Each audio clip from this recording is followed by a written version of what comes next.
সম্মানিত উপস্থিতি, এই তাওয়াক্কুল শব্দটি পবিত্র কোরআনে প্রায় 42 জায়গায় বর্ণিত হয়েছে। আল্লাহ তাআলা আমাদেরকে তাওয়াক্কুল করার, তার উপর ভরসা করার আদেশ করেছেন। নবীরা এক্ষেত্রে ছিলেন সব থেকে অগ্রগামী, তারা আল্লাহর উপর তাওয়াক্কুল করেছেন।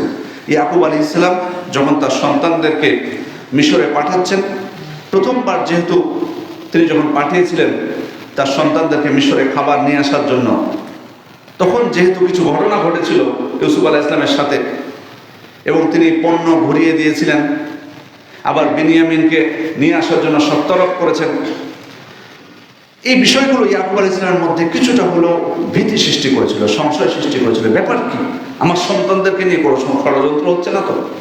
অথবা তিনি ভেবেছেন যে আমার সন্তানদেরকে আজিজের, মিশরের আজিজ এত সম্মান করতেছে, অন্যদের হয়তো এদের প্রতি হিংসা হতে পারে, আমার সন্তানদের হয়তো ক্ষতি করতে পারে। এই জন্য তিনি কি বললেন তার সন্তানদেরকে, ইয়া বানিয়া লা তাদখুলু মিন বাবি ওয়াহিদিন ওয়াদখুলু মিন আবওয়াবিন মুতাফাররিকা। তোমরা মিশরে যখন প্রবেশ করবা তখন এক দরজা দিয়ে প্রবেশ করবা না, কারণ তারা চিনে ফেলবে যে তোমরা ও সেই 11 ভাই যারা কেনান থেকে তোমরা গেছো। সেজন্য কি বললেন, ভিন্ন ভিন্ন দরজা দিয়ে প্রবেশ করবে, তাহলে তোমাদেরকে চিনতে পারবে না। তারপর তোমাদের প্রাপ্য তোমরা নিয়ে চলে আসতে পারবা। ওই আজিজকে যে আবার পরিচয় দেওয়ার দরকার নেই যে আমরাও সেই 11 ভাই।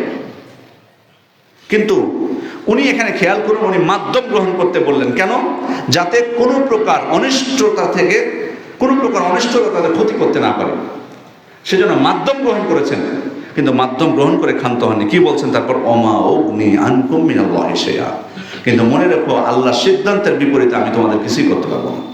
মানে যেটা তোমাদেরকে করতে বলছি এটা জাস্ট মাধ্যম মাত্র, কিন্তু আল্লাহ তাআলা যদি অন্য কিছু ইচ্ছা করেন তাহলে সেটার ক্ষেত্রে আমি তোমাদের কোনো কিছু করতে পারবো না। আলাইহি ইনিল হুকমু ইল্লা লিল্লাহ, হুকুমদাতা হচ্ছেন একমাত্র আল্লাহ, তারই হুকুমে সব কিছু হবে।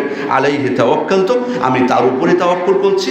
ও আলাইহি ফালিয়াতাওয়াক্কালিল মুতাওয়াক্কিলুন, এবং তার উপরেই ভরসাকারীদের উচিত ভরসা করা। সম্মানিত উপস্থিতি, নবীরা দেখুন মাধ্যম গ্রহণ করেছেন, কিন্তু প্রকৃত ভরসা কিন্তু আল্লাহ তাআলার উপরেই তারা করেছেন।